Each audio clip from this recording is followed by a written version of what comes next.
Hi guys, narito ang ika-128 na kabanata ng pagbalik sa nakaraan ng makapangyarihang mandirigma at strategies. Tara at simulan na natin ang kwento. Isang pagsabog ang lumikha ng usok. Habang mabilis silang lumilipad, may napansin si Yuyin. May paparating sa kanila. Napakabilis nila. Lahat sila ay nasa daw ng Dragon Realm. Sabi ni Yuyin, marami sila. Tita Exie, mauna na kayo. Sa isip niya, ang mga tita niya ay nasa daw ng Dragon Realm, kaya hindi na sila mabubuhay ulit kapag namatay. Sabi ng nakapang-green, hindi, dapat namin kayong isama. Ipinangako namin sa madam na paprotektahan namin ang young miss. Sabi ni Yuyin, pero, nang may papalapit na pag-atake sa kanila, tatakas ba kayo? Kung papayag lang kami. Wala sa inyo ang makakatakas. Tumama ang pag-atake. Nang biglang may sumigaw. Roar! Nag-transform ang nakapang-green sa kanyang demon spirit. Crimson Blaze Winged Dragon. Reaksyon ng nakapang-itim. Agad itong umatake ulit. Wika ng nakapang-green. Huwag niyong isiping sasaktan ninyo ang young miss.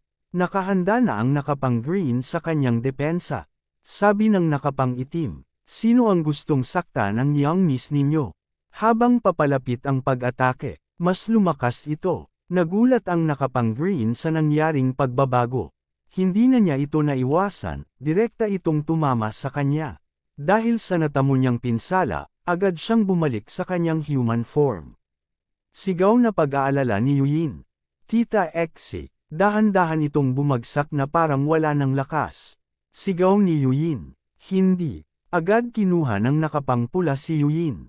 Wika nito, ang kalaban natin ay nasa G-stage daw ng Dragon Realm. Kahit ibigay natin ang lahat, wala tayong laban, tara na. Binilisan pa ng nakapang-green ang kanilang paglipad. Sabi ng nakapang-itim, habulin ninyo sila, marami ang humahabol kina Yuyin. Nakita ito ng bida habang umiinom ng tubig. Long Yuyin. Napansin din niya ang mga malalakas na humahabol. Wika ng nakapangpula, Little Miss, mag-ingat ka, pipigilan ko sila. Inihagis niya si Yuyin palayo. Umalis ka na. Agad siyang nag-transform sa kanyang demon spirit. Sinugod niya ang mga nakapang-itim. Nang may mapansin ang nakapangpula, isang sword slash ang paparating. Nanggaling ito sa nakapang-itim habang nakangiti. Laking gulat ni Yuyin. Tumama sa lupa ang malaking sword slash. Sigaw ni Yuyin. Hindi. Pupuntahan sana ni Yuyin ang kanyang tita. Nang bigla na lamang sumulpot ang bida sa harapan niya. Wika ng bida. Babalik ka pa pala. Ano ba ang iniisip mo? Sabi ni Yuyin. Nieli. Patay na sina Tita Exie at Tita Lin. Wika ng bida. Ngayon, umalis na tayo rito. Pag-uusapan natin ito mamaya. Ang bida ay mabilis na lumilipad gamit ang dark at light law. Napagod ang nakapang-itim sa kanyang ginawa. Sabi ng nakapang-itim, bakit may isa pang tao? Patayin ninyo siya. Sabi ng bida, nasaan kaya nanggaling ang mga taong ito? Hindi ko magagamit ang Myriad Miles Rivers and Mountains painting ngayon. Dapat bilasan ko. Bumulusok ang bilis ng bida. Gumuhit ang dark at light law dahil sa bilis niya. Habang marami ang humahabol, sabi ng nakapang-itim, anong nangyayari? Nasa Heavenly Star Realm lang siya. Paano siya naging ganito kabilis? Isang tao mula sa Heavenly Star Realm ang nang-ahas na magnakaw ng aking biktima. Humahanap ka ng kamatayan. May mabilis na pag-atake. Papalapit na ito sa ating bida. Ngunit agad niya itong napansin. Wika ng bida, ano ba to? Napakamalakas at nakakapangilabot na aura. Saad na pag-aalala ni Yuyin. Nieli, wika ng bida, hindi ako pwedeng mamatay dito. Ni Long Yuyin, sa kanyang consciousness, nag-react ito, nagpakita ang kanyang shadow spirit. Nagdadagdag ito ng enerhiya sa ating bida. Agad itong naramdaman ng bida. Dahil dito, mas nadagdagan ang bilis niya. Ganon din ang Food Panda, nagbigay din ito ng enerhiya sa ating bida. Pati na rin ang kanyang Dragon Spirit. Tatlo na ang nagbibigay sa kanya ng karagdagang enerhiya. Ramdam na ramdam ng bida ang panibagong lakas. Naiwan na niya ang pag-atake na humahabol sa kanya. Makikita natin ang isang Super Saiyan.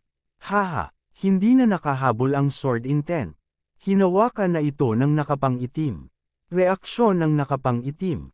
Ha! Sabi ng nakapang-itim. Anong nangyari sa batang yun? Nasa Heavenly Star Realm lang siya pero mas mabilis pa siya sa espada. Sabi ng kalbo. Boss, ano ang gagawin natin? Ang bilis ng batang yun. Sabi ng nakapang-itim. Habulin ninyo siya. Ayaw kong maniwala na kaya niyang tumakbo ng ganun kabilis. Sa kanyang cultivation, hindi na siya magtatagal pa. Isang tao mula sa Heavenly Star Realm na may babae sa kanyang mga kamay, hindi makakatakas sa paghahabol ng napakaraming daw ng Dragon Realm experts. Naging parang bituin na sa layo ang ating bida. Sa isip ni Yuyin, ang bilis nito, ang hangin lang ang naririnig ko. Patuloy ang mabilis na paglipad. Sa isip ng bida, kahit tumaas ang bilis ko, ang pagkonsumo ng aking heavenly energy ay nakakabaliw. Kung magpapatuloy ito, kailangan kong tumigil maya-maya. Inoobserbahan niya ang paligid. Nakarating na kami sa mga bundok, ang hangganan ng mga wasteland. Dapat magtago ako rito, gamitin ang terrain para magtago sa loob ng Myriad Miles Rivers and Mountains painting. O tawagin ang mga tao mula sa Sky Origin Divine Clan para labanan sila. Pababa ang direksyon ng ating bida. Habang lumilipad ang bida pababa, may kumislap sa kanyang likuran. Mabilis itong humabol sa kanya. Napansin ito ng ating bida. Ngunit nakadikit na ito sa kanya. May lumabas na isang black hole. Ano ito? Napasok sila sa loob. Biglang naglaho ang black hole. Makalipas ang kalahating oras, patuloy pa rin ang paghahabol ng mga nakapang-itim. Sabi ng nakapang-itim, anong nangyayari? Sabi ng isa, hinanap ko ang buong lugar, pero wala akong nakita kahit anong bakas nila. Buwisit, pinatakas natin sila. Feral na, sa isang madilim na lugar. Nakapikit ang ating bida. Dahan-dahan niyang binuksan ang kanyang mga mata. May nakakapas siya na malambot. Tinignan niya ito, kaliwat kanan. Nang mapansin niya, kapit na kapit sa kamay ng bida. Nang magising na si Yuyin, nakaharap siya malapit sa mukha ng bida. Bigla siyang tumayo. Napahawak na lang sa ulo ang bida. Saad ni Yuyin, nasaan tayo? Katahimikan. Wika ng bida, hindi ko rin alam. Kung natuloy ang plano, dapat nakarating na tayo sa bundok na yon. Wala akong ideya kung nasaan tayo ngayon, pero hula ko, isa itong secret dimension. Reaksyon ni Yuyin. Napaisip ang bida. Wika ng bida. Long Yuyin, kailangan mong bumangon. Agad tumayo si Yuyin. Tumayo na rin ang bida. Wika ng bida. Nakakaramdam ako ng kakaibang enerhiya rito. Hahanapin ko ang labasan. May nagsalita na boses. Hindi mo na kailangang hanapin ang labasan. Wika ng boses. Nasa loob ka na ng aking intent. Makakaalis ka lang sa lugar na ito kung papayagan kita. Sabi ni Yuyin. Intent. Nasa loob ba tayo ng isang intent? Wika ng bida. Garden to an intent divine technique. Wika ng boses. Oh, bata. Kaya pala alam mo ang garden to an intent. Sino ka? Sa lahat ng paraan, imposible para sa isang tao sa mundo mo na makatagpo ng ganito kalakas na divine technique. Sa isip ni Yuyin, ano ang garden to an intent divine technique? Isang teknik ba na magagamit lang ng martial ancestor realm experts? Wika ng bida. Oo, naiintindihan ko ito. Sino kaya itong senior na ito? Wika ng boses. Hihihi, nakikita ko ang iniisip ng batang ito. Mukhang malapit siya sa iyo. Namula si Yuyin. Wika ng boses. Pero, hindi ko makita ang iniisip mo. Ang soul realm mo ay hindi masusukat at malalim, pero ang cultivation mo ay nasa heavenly star realm lang. Ano ito? Gamit ang iyong lakas, nagawa mong makuha ang Myriad Miles Rivers and Mountains painting. Sa isip ng bida, Hindi naman nakakapagtaka na hindi makita ng expert ang aking soul realm. Wika ng boses. Huwag muna nating isipin yan. Bata, gusto kitang tanungin. Bakit ka bumibili ng napakaraming Sky Origin Divine Clan experts? Sa isip ng bida, maaaring ang expert na ito may kaugnayan sa Sky Origin Divine Clan.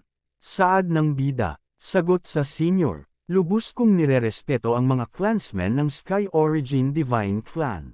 Kaya, gusto ko silang ilabas sa Endless Wilderness. Wika ng boses. Binata, nagsisinungaling ka. Nakangiti ng ewan ang bida. Saad ng bida, naiintindihan ko na mahirap para sa senior na maniwala sa akin. Ipaliwanag ko ito sa ganitong paraan. Ang Sky Origin Divine Clan at ako ay may iisang kaaway. Maaari kong pangunahan ang mga clansmen na ito at gawing mas malakas sila. Para matulungan nila ako sa pakikipaglaban sa taong yun. Nag-iisip ang boses. Tumawa ang boses. Nakakatawa. Anong iisang kaaway ang meron kayo? Saad ng bida. Naniniwala man o hindi ang senior, ito ang totoo. Katahimikan. Habang nakatingin lang ang bida. Saad ng bida. Paano ko kaya tatawagan ang senior na ito? Wika ng boses. Tian Yuan. Sa labas ng mundo, kilala ako bilang Emperor Tian Yuan. Saad ng bida. Emperor Tian Yuan. Sa isip ng bida, si Emperor Tian Yuan pala ay hindi patay na si Emperor Tian Yuan. Ang nagsasalita ay ang kanyang remnant lang. Saad ng bida, paano kung, sa isip niya, ang pumatay sa kanya ay Sage Emperor. Saad ng bida, sabihin na ang ating iisang kaaway ay ang Sage Emperor. Wika ng boses, Sage Emperor. Binata, sa tingin mo ba maniniwala ako doon? Sa edad mo, hindi mo pa nga mahawakan ang Sage Emperor. Kung gusto kanyang patayin, hindi na niya kailangang gumalaw. Saad ng bida, kilala ba ni Senior Tian Yuan ang Theory of Time-Space? Wika ng boses, Time and Space. Sinasabi mo na naglakbay ka sa oras mula sa isang sinaunang panahon.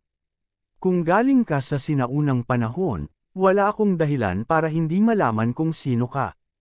Saad ng bida, paano kung sabihin kung galing ako sa 100 taon sa hinaharap? Maniniwala ba si Senior Tian Yuan doon? Wika ng boses, 100 taon sa hinaharap.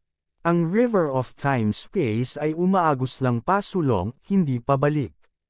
Maliban na lang, napaisip ang boses. Nagtataka rin si Yuyin. Wika ng boses. Maniniwala ako sa iyo. Saad ng bida. Nakipaglaban ako sa Sage Emperor sa nakaraang buhay ko, pero, sa huli, hindi ako ang kanyang kalaban. Ngayon na bumalik na ako sa aking kabataan. Nagsimula akong muli sa pag-cultivate ng Heavenly God technique at pagkuha ng lahat ng uri ng kayamanan. Pero, ang pagsira sa seal sa Endless Time-Space ay napakahirap pa rin. Pero hindi ko inaasahan na makikilala ko si Senior Tian Yuan. Wika ng boses, sabihin mo kung paano ka natalo sa nakaraang buhay mo. Saad ng bida, sa nakaraang buhay ko, ang Ancestral Godland ay nawasak. Dahil dito, nasira ang mga seal ng Sage Emperor at nakalaya siya. Pagkatapos ay nagsimulang pumatay ng mga experts, na nagdulot ng malaking pagkawasak. Ang ibang mga experts na nagtago sa iba't ibang realms ay nagpasya na wakasan ang kanilang pag-aalaala at pagtaas ng paglaban. Pero, lahat sila ay napigilan ng Sage Emperor. Namamatay man o nagiging alipin magpakailanman. Napakunot ng noo ang boses. Wika ng boses. Tapos paano mo nilalabanan ang Sage Emperor? Kahit 100 taon na ang lumipas, mahigit 100 taon ka pa lang. Anong realm na ang narating ng iyong cultivation? Saad ng bida, nag-cultivate ako ng mahigit 100 taon. Nakakuha ako ng kayamanan na may kapangyarihan na baligtarin ang space at time. Kaya ko siyang nalabanan. Napakunot ng noo. Ang Temporal Demon Spirit Book. Napabuntong hininga ang bida, habang patuloy lang na nagtataka si Yuyin. Wika ng boses. Kung gusto mong labanan ulit ang Sage Emperor, matutulungan kita. Pero, kailangan mong sumang-ayon sa ilang kondisyon ko. Saad ng bida. Anong mga kondisyon? Wika ng boses. Na pangunahan ang lahat ng Sky Origin Divine Clan palabas sa Endless Wilderness. Kung mananalo ka laban sa Sage Emperor, kailangan mong ibalik ang kanilang kalayaan. Wika ng boses. Na pangunahan ang lahat ng Sky Origin Divine Clan palabas sa Endless Wilderness.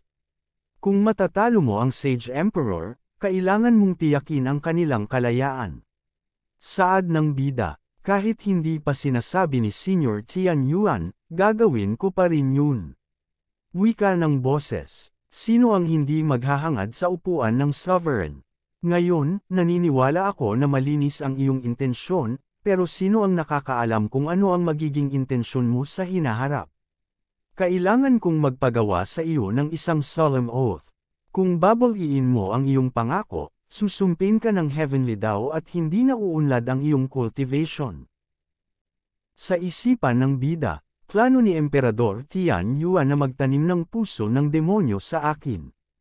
Kung lalabag ako sa sumpa, ang aking mga panloob na demonyo ay mananaig, at ang aking paglilinang ay titigil sa pag-unlad. Ako ay isang taong marangal at hindi kailangang mag-alala sa mga bagay na ito. Sabi ng bida, nangangako akong ibabalik ang kalayaan ng Sky Origin Divine Clan pagkatapos matalo ang Sage Emperor. Kung lalabag ako sa pangakong ito, tinatanggap ko ang parusa mula sa langit, at ang aking paglilinang ay hindi nauunlad pa.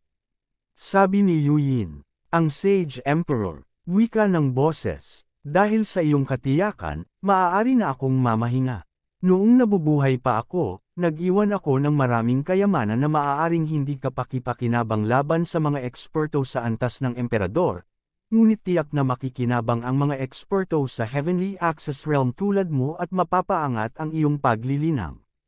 Sa isipan ng bida, mga kayamanan ni Emperador Tian Yuan, may bumukas. Nagliwanag ito, makikita ang iba't ibang uri ng mga kalasag, sandata, at iba't ibang mga gamit. Sa isipan ng bida, kahit na ang isang eksperto sa Martial Ancestor Realm ay maaaring hindi pa nakakita ng ganoong mga kayamanan. Wika ng boses, ang mga kayamanang ito ay napakagaling. At sa iyong kasalukuyang antas ng paglilinang, hindi mo magagamit ang mga ito maliban kung alam mo ang mga tamang pamamaraan. Gayunpaman, ituring mo itong regalo ko sa iyo. Bibigyan din kita ng kaalaman kung paano at kailan gagamitin ang mga kayamanang ito. Sabi ng bida, haha, minamaliit ako ni Senior Tian Yuan. Nag-iisip ang boses. Sabi ng bida, huwag kalimutan, galing ako sa 100 taon sa hinaharap. Hindi ko kailangan si Senior Tian Yuan para turuan ako kung paano gamitin ang mga kayamanang ito. Wika ng boses. Oh, nakikita ko na. Makakatipid ito sa akin ng maraming problema. Sabi ng bida, kukunin ko na ito. Salamat, Senior Tian Yuan. Sa kanyang isipan, mayroong ilang daang divine faceless fruits, daan-daang mga baluti at armas. At iba't ibang uri ng mga banal na artifact. Sa isipan ng bida, ang mabilis na pagpapabuti ng aking paglilinang ay mahirap dahil ito ay nakasalalay sa mga mapagkukunan at materyales.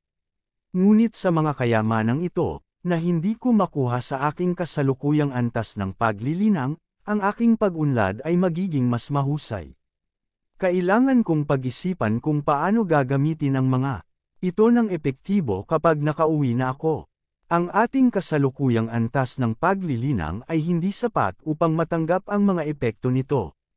Wika ng boses, mukhang may sumusunod sa iyo. Maghintay ako hanggang sa mawala sila bago kita ipadala sa iyong paglalakbay. Sabi ng bida, salamat, Senior Tian Yuan. Wika ng boses, ang Sage Emperor na ito. Sabi ng bida, Sage Emperor. Patuloy ang pagsasalita ng boses habang bumubulong. Wika ng boses, mukhang ikaw nga ay galing sa hinaharap, at may pagkakataon kang matalo ang Sage Emperor. Sa loob ng maraming siglo, hinihintay ko ang aking paghihiganti. Bata, sa isipan ng bida, hoy, Tinawag niya na naman akong bata. Wika ng boses. Bilang karagdagan sa mga kayamanang ito, mayroon pa akong isang napakataas na kayamanan para sa iyo.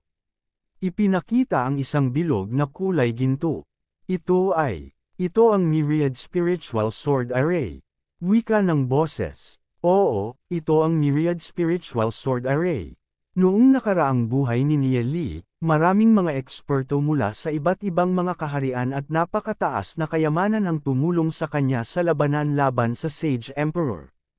Ang Myriad Spiritual Sword Array ay isa sa mga kayamanang iyon. Kahit na isa lang itong kayamanan, nagawa nitong patayin ang 5 lingkod ng Diyos ng Sage Emperor. Wika ng boses. May bakas pa rin ang aking intensyon sa loob ng bagay na ito, na nagpapahintulot sa akin na kontrolin ito. Sa iyong antas, imposibleng gawin mo ito ng mag-isa. Kung makakaranas ka ng anumang problema na hindi mo kayang hawakan ng mag-isa, maaari mong gamitin ang aking intensyon upang makipag-ugnayan sa akin, at maaari kong buhayin ang Myriad Spiritual Sword Array para sa iyo. Gayunpaman, dapat mong maunawaan na ang kayamanang ito ay nangangailangan ng mga asensya ng langit at lupa upang mapalaya ang buong potensyal nito. Huwag gamitin ito ng walang ingat. Itabi ito para sa Sage Emperor. Tiyak, Senior Tian Yuan, naiintindihan ko ang kahalagahan ng bagay na ito. Sabi ng bida, upang magamit ito, kailangan nitong magkarga ng napakalaking halaga ng banal na enerhiya. Ang Myriad Miles Rivers and Mountains painting ay nagbibigay ng perpektong kapaligiran para sa sword array upang maabsorb ang enerhiya. Tama, maaari ba kitang tanungin ng isang bagay? Wika ng boses. Siyempre, ano iyon? Sabi ng bida, narinig mo na ba ang isang taong nagngangalang Emperador Kung Ming? Mula sa Tiny World. Napaisip ang boses. Wika ng boses. Binanggit mo si Emperador Kung Ming. Siya ang maaaring taong hinahanap natin. Sabi ng bida, ang taong iyon. Wika ng boses. Ilang daang taon na ang nakalilipas, isang napaka-talented na individual ang lumitaw. Hindi ko alam kung saan siya galing, ngunit siya ang maaaring muling pagkabuhay ng isang napakataas na eksperto. Siya at ako ay minsang nagkaroon ng banal na pakikipag-ugnayan. Ang pambihirang paglilinang ng lalaking ito ay nakakuha ng atensyon ng Sage Emperor. Bilang resulta, 3 sa mga lingkod ng Diyos ng Emperador ang ipinadala upang manghuli sa kanya. Nakipaglaban siya sa mga Diyos sa loob ng ilang araw ngunit sa huli ay nawala ng walang bakas. Sa isipan ng bida, tinarget din siya ng Sage Emperor. Bukod sa kanyang awit, mayroon siyang kakaibang paraan ng pag-aalaga sa mga disipulo, katulad ng pag-aalaga sa mga makamandag na insekto. Wika ng boses. Ang talento ng taong ito ay pambihira. Ang pagkamit ng ganoong kamangha-manghang paglilinang sa loob lamang ng 2 o 300 taon ay hindi kapanipaniwala. Kung siya nga ang muling pagkabuhay ng ilang eksperto, ang kanyang lakas ay dapat na mas malaki kaysa sa akin. Sa isipan ng bida, siya ay napaka-talented. Posible bang siya nga ang muling pagkabuhay ng isang napakataas na eksperto? Wika ng boses. Umaasa ako na masisira niya ang selyo ng Sage Emperor sa oras at espasyo, ngunit sa kasamaang palad, hindi niya nagawa. Sa buong lawak ng oras at espasyo, kakaunti lamang ang maswerteng sapat upang maging mature at harapin ang Sage Emperor. Sa isipan ng bida, sa loob lamang ng 2 o 300 taon, naging sapat na siyang makapangyarihan upang hamunin ang Sage Emperor. Kung si Emperador Kung Ming ang pinag-uusapan natin, kung gayon ako ang pangalawang taong may parehong talento sa aking nakaraang buhay. Marahil ay may kinalaman sa akin si Emperador Kung Ming. Wika ng boses. Galing ka rin ba sa Tiny World? Nakatingin lang ang bida. Sabi ng bida. Oo, ako nga. Wika ng boses. Nakikita ko na. Naiintindihan ko na ngayon. May ilang mga bagay na hindi ko maintindihan noon, ngunit ngayon ay malinaw na ang lahat. Hahaha, maririnig ang kakaibang tunog. Habang tumatawa ang boses, sabi ng bida, Senyor, ano ang naunawaan mo? Wika ng boses. Maaari ko lamang sabihin sa iyo ang isang bagay. Ang lahat ng iyong nilinang at minana ay nakahihigit sa akin. Sa makatuwid, dapat mong i-unlock ang iyong buong potensyal. Palayain mo ito. Sa kasalukuyan, ang iyong bilis ng paglilinang ay masyadong mabagal pa upang harapin ang Sage Emperor. Wala kang sapat na oras. Sabi ng bida, gagawin ko ang aking makakaya. Wika ng boses, wala nang magagawa pa ako upang tulungan ka. Gayunpaman, habang nakatingin si Yuyin, wika ng boses, sa mundong ito, hindi marami ang mga taong katulad niya na handang mamatay para sa iyo. Ang babaeng ito ay lubos na nakakabit sa iyo. Dapat mo siyang pahalagahan ng maayos. Gayunpaman, ang kanyang mga talento ay masyadong mababa pa rin, at kung magpapatuloy ito, hindi niya magagawang tulungan ka. Bigyan ko siya ng ibang kapalaran. May naramdaman si Yuyin. May dahan daw ang umiikot na enerhiya sa kanya. Nang bigla na lang itong naging ipu-ipu. Habang nasa loob siya, may kumislap sa pinakataas nito. At kumonekta ito sa kanya. Makikita na naramdaman ng buong katawan niya. Ang aking katawan. Ang aking katawan ay sesabog. Upang tulungan ang master, kailangan kong tiisin ang pagbibinyag na ito mula kay Emperador Tianyuan. Dahan-dahan na pupunit ang kanyang damit. Sa kanyang kamay, mga binti, tuluyan ng sumabog ang buong kasuotan ni Yuyin. Napanganga ang bida, sa kanyang nakikita. Dahan-dahan binubuksan ni Yuyin. Ang kanyang mga mata, namula siya dahil wala na siyang kasuotan. Wika ni Yuyin. Ikaw, huwag kang tumingin. Reaksyon ng bida. Oh, hoy hoy. Patuloy ang pag-ikot ng ipu-ipu. Dahan-dahan nitong nawawala. Pagod na pagod si Yuyin. Sabi ni Yuyin, ito ba ang aking kasalukuyang antas ng kapangyarihan? Sa kanyang isipan, nilaktawan ko ang mga antas ng paglilinang mula sa Heavenly Access Realm at direktang pumasok sa Dao of Dragon Realm. Nasa ika-6 na yugto na ako, at nakakaramdam pa ako ng mas maraming kapangyarihan na dumadaloy sa aking katawan. Kung aabsorb ko ang kapangyarihang ito, maaari kong mapabuti pa ang aking paglilinang at posibleng makapasok pa sa Martial Ancestor Realm. Nag-iisip si Yuyin. Pumikit siya. Sa kanyang isipan, maaari bang ito ay ang cultivation technique ni Emperador Tianyuan? Ito nga, nakita niya ang bida na nakatalikod. Sa isang iglap, nakapagbihis na agad si Yuyin. Wika ng boses, ang iyong kapalaran ay nabago na upang magkaroon ng Divine Pulse. Ang iyong paglilinang ay uunlad ng mabilis mula sa puntong ito pasulong. Ikaw ang magiging unang disipulo ko. Sabi ng bida. Ano? Napatingin ang bida kay Yuyin. Sabi ni Yuyin, si Nia Li ay dapat magbayad ng pananagutan dahil nakita niya ang lahat sa akin. Sa isipan ng bida, sobrang namumula siya, nasaan na ang mabangis. Nalong Yuyin na kilala ko. Ahem, sabi ng bida, salamat, Senior Tianyuan. Sabi ni Yuyin, salamat, Master, wika ng boses. Ginawa ko na ang aking magagawa. Mula ngayon, kayo dalawa ay dapat umasa sa inyong sarili.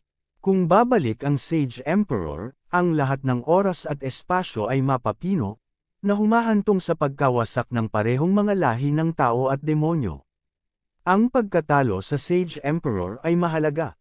Dahil umalis na ang mga taong iyon, ay padadala ko na kayo ngayon. Ang aking Myriad Spiritual Sword Array, isang kayamanan na ipinasa sa mga henerasyon ng Sky Origin Divine Clan, ay kumakatawan sa aking presensya. Kung ang mga kabataan ng Sky Origin Divine Clan ay hindi susunod sa iyo, ipakita mo lamang sa kanila ang Myriad Spiritual Sword Array. Iyon ay dapat magpabalik sa kanilang katinuan. Bata, hinihintay ko ang araw na matalo mo ang Sage Emperor. Huwag mo akong bigan. Huwag, bigan. Ako. Wika ng bida. Nasa labas na tayo. Habang nag-iisip si Yuyin, napansin ito ng bida. Wika ng bida. Long Yuyin, saan namatay ang iyong mga magulang? Dalhin mo ako sa kanila, maaari ko silang maibalik sa buhay. Maaari kong pangalagaan ang mga labi ng kanilang mga kaluluwa sa aking soul mirror. Kapag nalampasan na ng aking paglilinang ang martial ancestor realm at pumasok sa deity realm, maaari ko silang maibalik. Sabi ni Yuyin. Talaga, sa kanyang isipan, hindi ko sana ito paniniwalaan, ngunit pagkatapos makilala si Emperador Tian Yuan, tila mayroong isang kaharian na lampas sa martial ancestor realm. Sabi niya, "Tara na." Lumipas ang ilang sandali, ginawa na ng puntod ang dalawang tiyan ni Yuyin. Habang nakatingin ang dalawa, wika ng bida, tinipon ko na ang kanilang mga kaluluwa sa salamin. Sa kanyang isipan, tuldok, at ni Zonjes. Iniisip ko kung kailan ako magiging sapat na malakas upang buhayin silang muli, mayroon pa akong mahabang landas na tatahakin. Tumayo si Yuyin. Tinawag ang ating bida, ni Li. Agad niyakap ang ating bida. Sabi ni Yuyin, "Salamat." Napatingin ang ating bida. Ngumiti ito. Umiiyak si Yuyin, habang tinatapik ng bida ang likuran nito. Habang nakayakap ng matagal si Yuyin. Tahimik lang ang bida. Wika ng bida, "Hindi na ako makahinga sa sobrang pagbahing." Namula si Yuyin. Agad itong tumalikod. At bigla na lamang lumipad. Wika ng bida, "Hoy, miss, hindi ko kayang makasabay sa iyo kung patuloy kang tatakbo ng napakabilis. Hindi mo ba alam na ang iyong antas ng paglilinang ay mas mataas kaysa sa akin?" Reaksyon ni Yuyin. "Oh." Habang hinahabol ng ating bida, bumalik na tayo sa Sky Soul Institute. Hoy, si Li at Long Yuying ay buhay na. Oh, mag-ingat. Huwag mong hayaang malaman ng mga tao ni Liu Feng. Alam na nila, ano, habang nagpapatuloy ang araw, sa isang maliit na bahay na napapalibutan ng mga bulaklak, makikita ang isang pattern sa sahig. Habang mayroong gumagawa ng mga hand sign. Ito pala ang master ng ating bida. Sabi nito, "Panahon na, hindi ba? Dapat ko bang puntahan at salubungin siya? Kalimutan mo na. Mas mainam sigurong hindi." Isang estranghero ang biglang lumitaw sa aking buhay at naging aking disipulo, mahirap tanggapin. Ngunit ang lahat ng nangyari sa aking nakaraang buhay ay totoo. Malapit ka nang makapasok sa Heavenly Access Realm at darating ang Sage Emperor. Kung hindi ako aalis, ang buong Divine Feather Sect ay hindi makakatakas sa sakunang ito. Ye Zion, Xiaoninger, Duzi, at Lu Piao. Dahil alam ko na ang inyong mga kapalaran, bakit hindi ko kayo bibigyan ng payo? Tingnan ninyo ito bilang huling pabor ko sa inyo. Sa gitna ng pattern, may nawala. Ipinakita ang mga bundok na may mga bahay sa itaas. Ilang araw pagkatapos sa looban ni Li, sabi ni Lu Piao, "Li, ano ang ginagawa mo?" Tumatawa ang bida. Nasa harapan siya ng isang malaking hurno. At naglalatag ng mga sangkap. Wika ng bida, "Naghahanda akong mag-refine ng isang elixir." Sabi ni Gobei, "Elixir? Anong klaseng elixir?" Habang nakatingin lang sina Xingyon. Ganon din si Yuyin. Ang ating bida, Divine Faceless Fruit, Frost Steel Divine Needle. Iniwan ng ating bida ang maliit na prutas. May kinuha siyang maliit na parte nito. Nilagay niya sa bote. Wika ng bida. Ang boteng ito ay naglalaman ng rootless water. Dapat ninyong ihalo muna ang laman ng bote. Pagkatapos ay hatiin ito sa 100 bote. Ihalo ulit at hatiin ang bawat bote sa 100.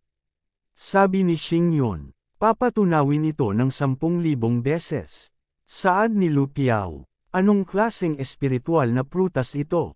Kahit isang magic elixir, mawawala ng epekto pagkatapos madailot ng 10,000 beses." Wika ni Gubei, "Oo, iyon ay pagpapapayat nito ng 10,000 beses. At saka, nababad lang ito sa maliit na hibla ng balat ng prutas." Saad ng bida, "Hindi ninyo pa nakita ang isang divine faceless fruit dati, kaya hindi ninyo alam kung paano ito gamitin. Kaya ninyo nasasabi ang mga bagay na iyan. Divine faceless fruit, hindi ko pa naririnig yun dati."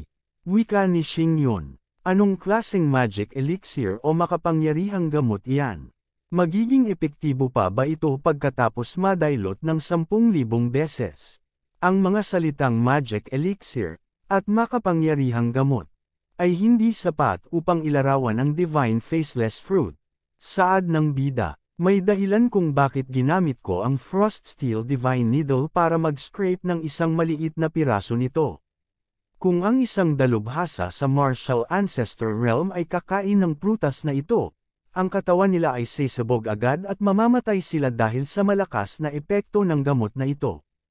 Ano, ganon kalakas? Hindi ka nagmamalabis, di ba? Wika ng bida, nangamuko na ba ako sa inyo dati? Ang Divine Faceless Fruit na ito ay mula sa koleksyon ni Emperor Tianyuan.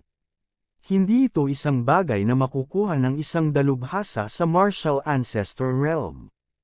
Kahit na ay dilute natin ito ng 10,000 beses, ang epekto ng gamot nito ay magiging masyadong malakas para sa ating mga katawan, isang patak nito ay maaaring pumutok pa rin sa ating mga katawan. Wika ni Xingyun. Tapos ano ang gagawin mo? Saad ng bida. Naghahanda ako ng mahigit 10 magkakaibang paraan upang higit pang mapahina ang lakas nito pagkatapos itong madaylot ng 10,000 beses. Pagkatapos noon, ire-refine ko ito sa isang elixir. Ang mga epekto ng gamot ng ganap na na-refine na elixir ay tiyak na kamangha-manghang. Wika ni Xingyun. Sana ang elixir na iyon ay makatulong sa atin na maabot ang tuktok ng Heavenly Access Realm. Napatingin si Yuyin. Saad ng bida. Kalimutan ang tuktok ng Heavenly Access Realm, maaari kayong makarating sa Dao of Dragon Realm ng walang problema. At dito nagtatapos ang kabanata. Maraming salamat po.